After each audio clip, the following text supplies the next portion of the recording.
20장 20절부터 30절까지가 이 전쟁에 대한 이야기죠. 이 전쟁은 20장 1절부터 시작하는 전쟁이에요.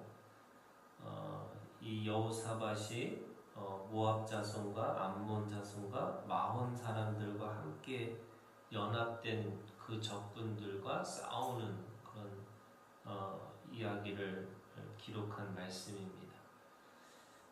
모압 자손, 암몬 자손, 마온 사람들 그 연합군들을 그들이 치러 올라올 때에 여호사밧이 첫 번째 한 것이 하나님 앞에 기도한 거예요. 그리고 그 기도는 14절에 20장 14절에 여호와의 영이 회중 가운데 레위 사람 야하시엘에게 임하셨으니 하면서 그 야하시엘이라고 하는 하나님이 보시다 또는 하나님이 함께 하신다라는 뜻의 이름을 가진 사람에 의해서 그 전쟁은 반드시 승리할 것이다 라고 하는 하나님에 속한 전쟁이라고 하는 것을 듣는 거죠. 그러면서 뭐라고 그러냐면 17절에 이렇게 되어 있습니다. 이 전쟁에는 너희가 싸울 것이 없나니 대열을 이루고 서서 너희와 함께한 여호와가 구원하는 것을 보라. 유다와 예루살렘아 너희는 두려워하지 말며 놀라지 말고 내일 그들을 맞서 나가라. 여호와가 너희와 함께하리라 하셨느니라 하며 이렇게 되어 있어요. 그러니까 지금 이 전쟁은 그냥 군대를 같이 모여가지고 대열을 이루고 서서 너희와 함께 이렇게 돼 있어요. 그러니까 하나님이 함께 하시는 거를 군대 대열을 서서 하나님이 하시는 것만 보면 된다 이렇게 얘기를 합니다. 그런데 오늘 우리가 읽은 20절에 있는 이 말씀이 아침에 일찍 일어나서 드과들로 나가니라. 나갈 때 여호사밧이 지금 이 왕이 지금 하루 자고 나서 생각이 바뀐 거예요. 처음에는 군대 대열을 해가지고 하나님이 어떻게 하시는지를 봐라 이렇게 했는데 아침에 일어나서 그가 어떻게 얘기냐면 20절에 유다와 예루살렘 주민들아 내 말을 들을지어다. 너희는 너희 하나님 여호와를 신뢰하라. 그리하면 견고히 서리라. 그의 선지자들을 신뢰하라. 그리하면 형통하리라. 두 가지를 얘기하는 거예요. 하나님을 신뢰하고 선지자들을 신뢰하라는 거예요. 그러면 설 수 있고 형통할 수 있을 것이다. 그러면서 백성과 더불어 의논하고 노래하는 자를 택하여 이렇게 돼 있어요. 군대를 처음에 배열하려고서 군대를 통해서 하나님이 하시는 걸 볼 것이다 이렇게 얘기를 했는데 생각이 바뀐 거예요. 어떻게 바뀌었냐면 군대가 아니고요. 여기는 거룩한 예복을 입히고 군대 앞에서 행진하며 여호와를 찬송하여 이르기를 여호와께 감사하세 그의 인자하심이 영원하도다 하게 하였더니 군대가 앞서서 가는 게 아니고요. 찬양대가 앞에 가 있다는 거예요. 그러니까 순서를 바꾼 거죠. 그러니까 군대를 앞에 서서 하나님이 어떻게 하신지 우리가 보자 이렇게 얘기를 했다가 찬송을 부르는 찬송자를 앞에 두고 찬송을 부르기 시작했다는 거예요.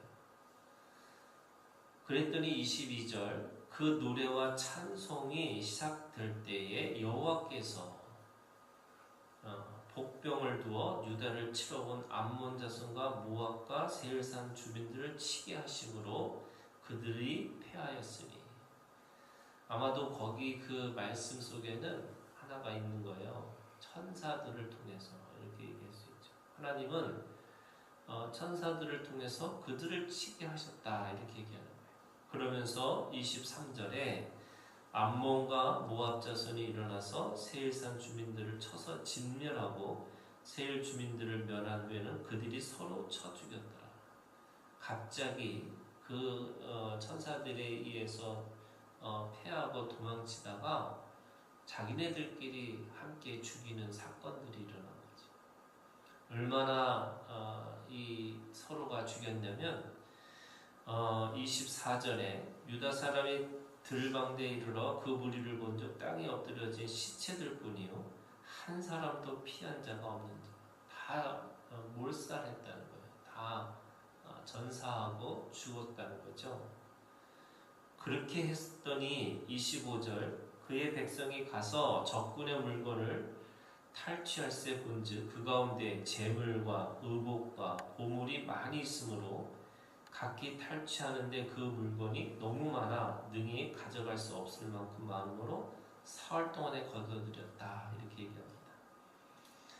전리품이 생긴 거죠.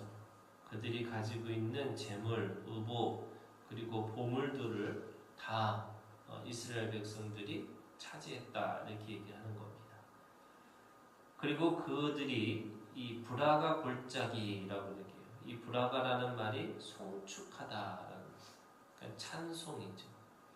그 찬송의 골짜기에서 그들이 그 안에서 하나님을 송축하기 시작했고 그 이김으로 즐거워했다. 27절에 그 즐거워하면서 어떻게 했냐면 28절에 비파와 수금과 나팔을 합주하고 그랬더니 29절에 사람들이 두려워했어요. 그리고 30절에 평강을 주셨더라 이렇게 얘기합니다. 저는 이 말씀이 이게 어떤 의미를 담고 있냐면요.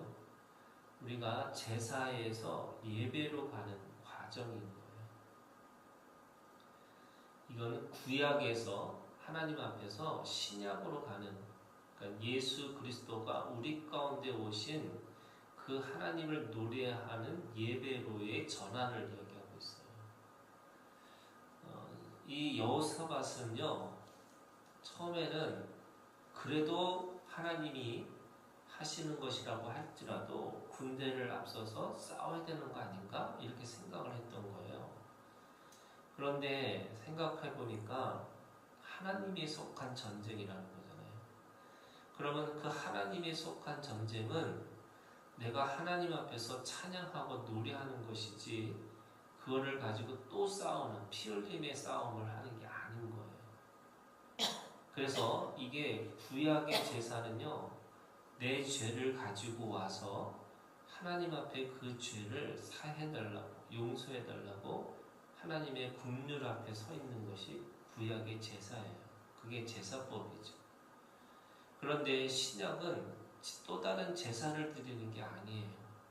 신약의 예배는 하나님을 찬양하는 거예요. 노래하는 거예요. 어떻게 해요? 이미 하나님께서 승리하신 것을 노래하는 거죠. 여호사밧이 왜 그 다음날 아침에 왜 마음이 바뀌어서 이 찬양대를 앞에 두고 싸웠을까? 그거는 이미 승리하셨다는 것을 알게 된 거죠. 여러분 예수 그리스도가 우리 가운데 오신 것은 영원한 속죄함이 우리 가운데 있다는 거고요. 그 영원한 속죄함 속에 뭐가 있냐면 우리가 영원한 승리를 얻었다고 말씀하는 거예요.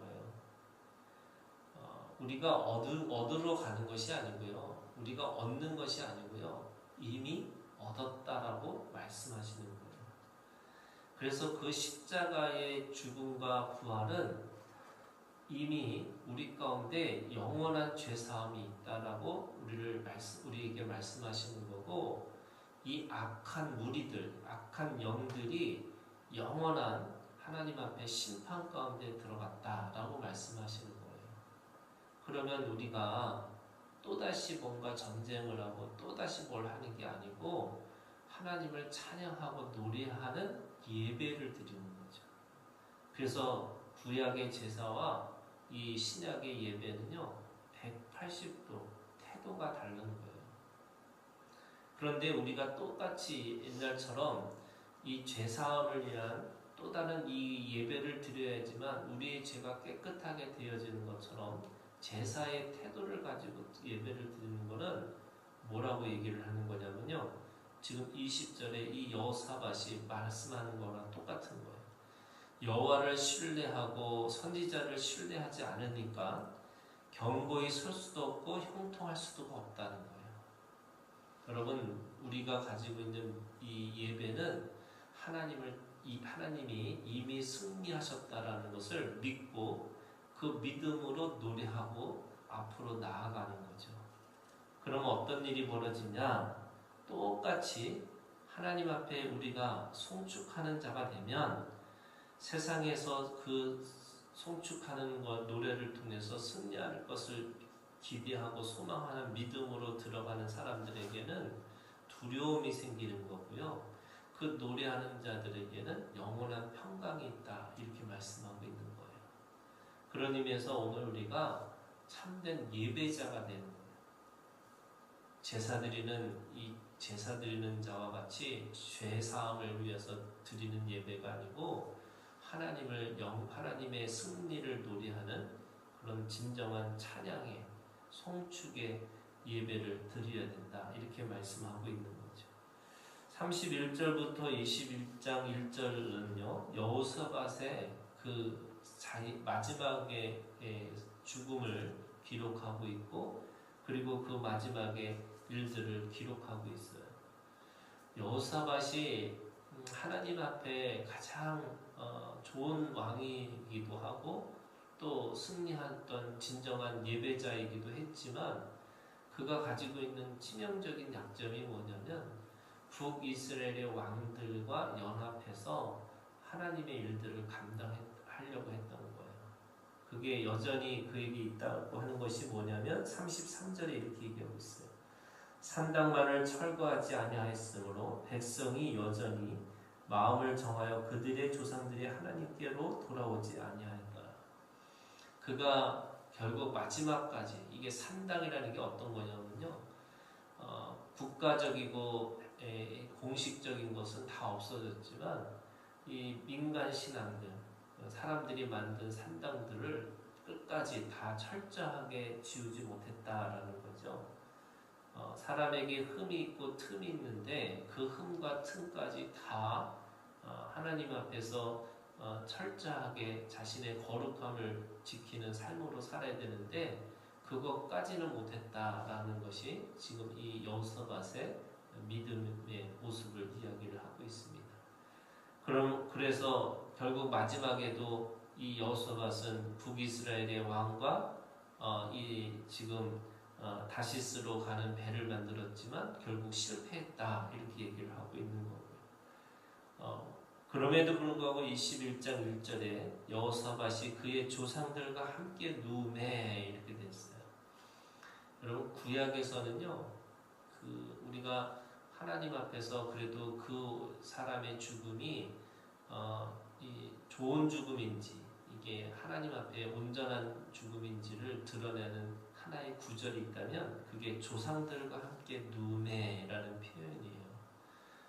그래도 여호사밧은 그가 가지고 있는 문제와 그가 가지고 있는 흠이 있다 할지라도 그가 조상들과 함께 누웠다라는 말은 그가 그래도 믿음의 조상들과 함께 속한 사람이었다라는 것을 이야기하고 있는 거죠. 그리고 그의 아들 여호람이 대신하여 왕이 되니라. 그래서 이 말씀은 그 다윗의 왕과는 결국에는 계속해서 믿음의 계대를 이어갔다라는 것을 우리가 알 수가 있습니다. 오늘도 우리가 주님 안에서 참된 예배자가 되기를 주님의 이름으로 축원합니다.